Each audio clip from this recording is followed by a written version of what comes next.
Sabi nila, di ka daw pwedeng mag-engine brake pag masyadong mabilis. Sabi ko naman, pwede. Tapos sabi niya, ah, sino nagsabi niyan? Sabi ko, ako. Sabi niya, o di patay ka na. Sabi ko naman, mas buhay ako kaysa sa'yo. Kasi ikaw, masyado kang mabilis magpatakbo, di ka pa nag-engine brake. Ako, mabagal na, nag-engine brake pa. Alam mo, pwede kang mag-engine brake hanggat pasok naman yung RPM, kahit mataas yung RPM mo. Kung alam mo naman kakayanin papasok, kahit mataas talaga, mag-engine brake ka. Isa naman sa mamatay ka. Safe yun sa makina, huwag kang mag-alala. Nga pala yung nagsasabi sa akin nun, naka-scooter. So, ituturo ko sa inyo kung paano mag-engine brake na kahit mataas ang yung RPM, o kaya kahit mabilis ka. Dito lang tayo kasi syempre mas safe dito. Kaya hindi, wag nyong asahang sobrang bilis Pero sa Bawang mas mabilis pa doon. Sa highway ng Bawang mas mabilis ako doon syempre. Nag-engine brake ako doon syempre. Mas mabilis pa nga doon Pero syempre dito tayo para hindi tayo sagabal sa traffic, kung sa ano man. Okay, tara, turuan ko kayo paano mag-engine brake kahit mataas ang yung speed. Pero syempre tatimingan natin yung magandang sitwasyon. Kung merong traffic, wag muna, huwag natin ipilit. Okay, tara.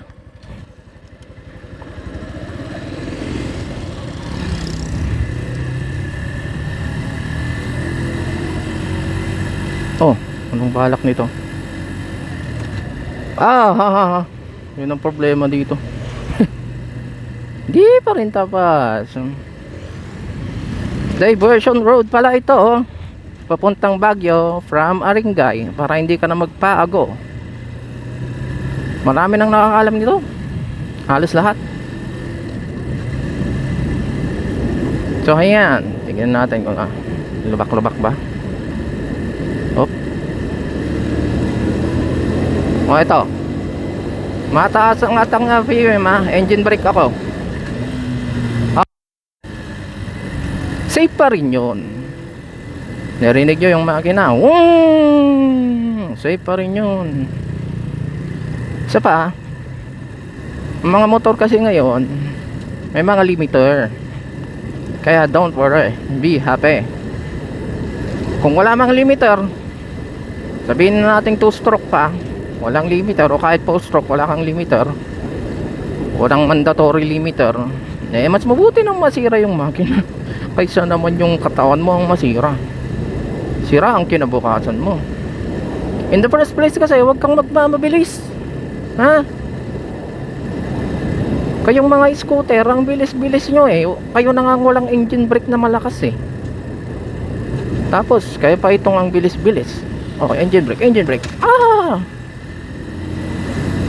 Sandali, pagpunta natin doon, mas okay doon.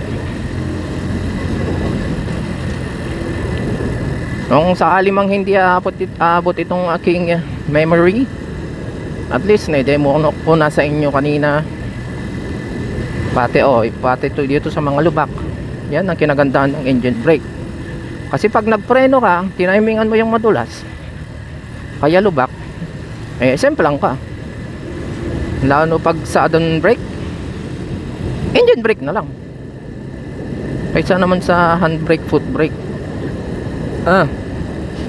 Lalo na sa front brake, pag lubak, ay nako, babalik ko talaga yung handlebar mo, talsik ka kung sobrang bilis mo. Dali, hindi pa pwede dito engine brake rin yun. Nga pala, hindi ako gumagamit ng preno ngayon, puro sa engine brake. So basically, tinuturuan ko kayo kung paano mag engine brake. Eto na naman, magtuturo na naman ako kung paano mag engine brake. Ang pag engine brake, ano kasi, may English dito eh. Nakalimutan ko lang yung tawag dito, yung English na tawag, yung modern. Kasi kaming mga tricycle driver na marunong, engine brake ang tawag namin dito. Nagta-tricycle ako. May motor akong single ito, tapos may isa pang akong tricycle. Wala akong sasakyan ha. Ngayon, sasakyan naman tong mga to. Wala akong kotzi. Ha? So ang pag-engine brake, pagsasabayin mo tong tatlo. Kung sa semi-automatic, dalawa lang pagsasabayin mo kasi wala kang clutch doon. Doon mas magandang matuto ng engine braking doon. Kasi dalawa lang pagsasabayin mo. Pag galing ka doon, nako, easy na sa'yo ang automatic, easy na rin sa'yo ang manual. Ito kasi may clutch, kaya tatlo pagsasabayin mo. Itong clutch, itong throttle, at saka yung cambio. Pagsasabayin mo yung tatlo. Tapos bigla mong bibitawan. Kumbaga pag press mo sa clutch, sabay-sabay press clutch, cambio, tapos rev. Ganon. Bitawan mo agad nang mabilis yung tatlo, sabay-sabay. Gaya nito. Kita nyo? Pati yung nasa baba doon sa cambio, sinabay ko rin mabilis talaga dapat. Kasi pag hindi ka mabilis, nako, mag-i-stall yan, kakadyot. Ito, magmabilis tayo, high gear, maglo-low gear tayo, engine brake. Kita nyo yun? Mag-high gear ulit tayo. Pati sa pag-high gear, bitawan nyo agad yung clutch para hindi nabibitin yung buwelo nyo. Sayang naman yung buwelo nyo sa low gear. Nasa low gear pa tayo, high gear. Tingnan nyo, binitawan ko agad, sabay-sabay pa rin yung mga yan. Pero ibang discussion muna yan. Dito muna tayo sa engine brake o kaya downshifting. Okay? Downshift. Kada downshift engine brake yan. Pero yun, basic yan sa manual. Pero syempre sa marunong lang talaga magmanual, hindi lahat ng nagmamanual marunong. Yung mga marunong lang, kaya praktisin mo para legit na manual rider ka. Ganun. O kaya semi-automatic, dalawa lang pagsasabayin mo nun sa semi-automatic. Engine brake. Pag yung buhangin prininuhan ko yan, sigurado uusad yan pa pasulong. Madudulas yan, madudulas gulong ko yan. Pero pag engine brake, yung makina mismo ang pinigilang mo, ang pinahina mo, kaya hindi na ko compromise yung momentum ng mga gulong mo. Salamat naman at ngayon ay nakakapag-vlog ako ng malinaw. Lahat kasi ng mga vlog ko puros kalokohan hindi ko siniseryoso. Overtake.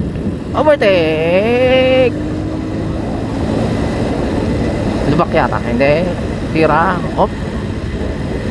Lubak ba? Hindi. Nasaan na yung topic natin? High RPM. Dali. Engine brake. Nasa high RPM tayo. Kung gusto mo pang mag engine brake, hindi pa, kung aabot ka sa babanggain mo, engine brake ulit. Wing! Safe pa rin yun. Ngayon overtake tayo, high gear. Alanganin, hindi natin makita. Low gear. Wing! Kita nyo? Ganun. Parang rin yung sa syempre mumurahing motor lang ito, ang tigaya ng mga high-end. Yung natin, mga 1000cc. Disinclude mo yung J1000 kasi Walang mga futurist, hindi yun futuristic. Basic lang rin yun. Kaya hindi ka pwedeng magmaneho nun kung hindi mo alam magmanual. Doon ka na lamang sa mga mamahalin, mas mamahalin na futuristic. Ha? Kasi yun, may sleeper clutch. Kahit hindi ka mag-clutch doon, mag-engine brake yun. Magsasariling engine brake yun. May sleeper clutch. Meron pang auto blip. Yan pala yung auto blip para sa ano, sa downshifting. Kahit hindi mo napiga, kumbaga yung auto blip, pag hindi mo napiga yung silinyador mo, tapos nagbaba ka ng gear, pasok pa rin. So magsasarili siyang engine brake, wing, maggaganon yun nang hindi kakadyot, hindi gaganon, hindi mabibigla, smooth pa rin yung takbo ng motor mo. Tapos yung sleeper clutch, yun yung kahit hindi mo napigayin ito, ang smooth pa rin ang pasok ng downshifting mo, o kaya ng pag mag upshift ka. So ayan, back to the topic. Upshift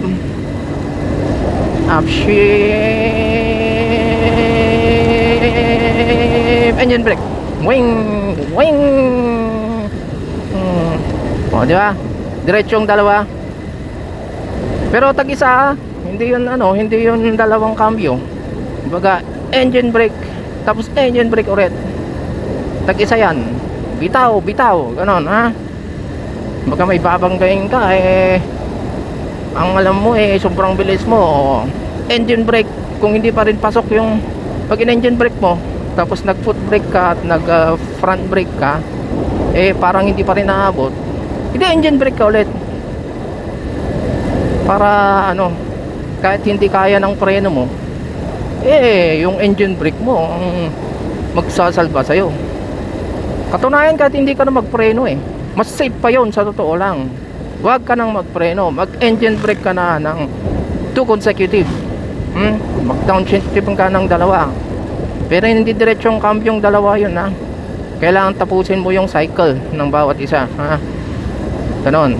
Kaya nito yung nakita nyo kanina, engine brake ulit ako, engine brake, kita nyo, safe na safe yan, hindi ka pa dudulas, hindi mag-i-skid yung mo, yung glaring mo, ha. Now you know. Ewan ko kung umabot yung memory natin 18 minutes, umabot pa tayo ng 80 minutes, mukhang mas mabilis pa, baka 10 minutes lang to, sana nga umabot. Well, hanggang dito na lang, hindi na ako magsasalita dahil baka yung mga information pang sinasabi ko masasayangan na naman ako, kasi tapos na yung minuto, wala kasing memory card to, visit pambili ng bagong cellphone. Pero gusto ko itong cellphone na bigay ng ate ko, kasi Samsung, ganda ng camera, yan talaga. Kaya ang pangarap kong cellphone Samsung ulit, ganun talaga. Noon Asus ako ng Asus, pero narismaya na ako doon. Maganda nga yung camera noon, dami pang features, mazoom mo pa yung star, pero biglang nagbag down. Pati yung Vivo ganun, nagbabag down. Ba't ganun? Ba't dito ako dumaan? Dati doon ako dumaan So nandito na tayo sa bawang. Kung meron pa naman minuto na natitira sa ating pagva-vlogging, vlogger na pala ako ngayon. Dito na, kalahating biyahe na lang tayo, galing ng San Fernando, at atin na namang sinubukan ng ating motor ng 100% sa bawang, ha. May hinatid tayo doon. At bilib rin ako sa mga scooter talaga. Naka 80 na ako. Tapos talaga ino-overtaken pa talaga ako. May angkas pa. ADB yata nun ADB ba yun o PCX? Puti PCX yata.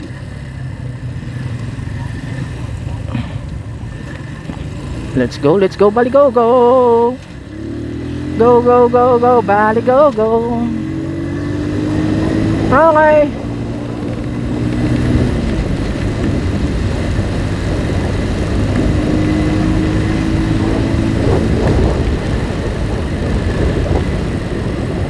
may tatawid, engine brake.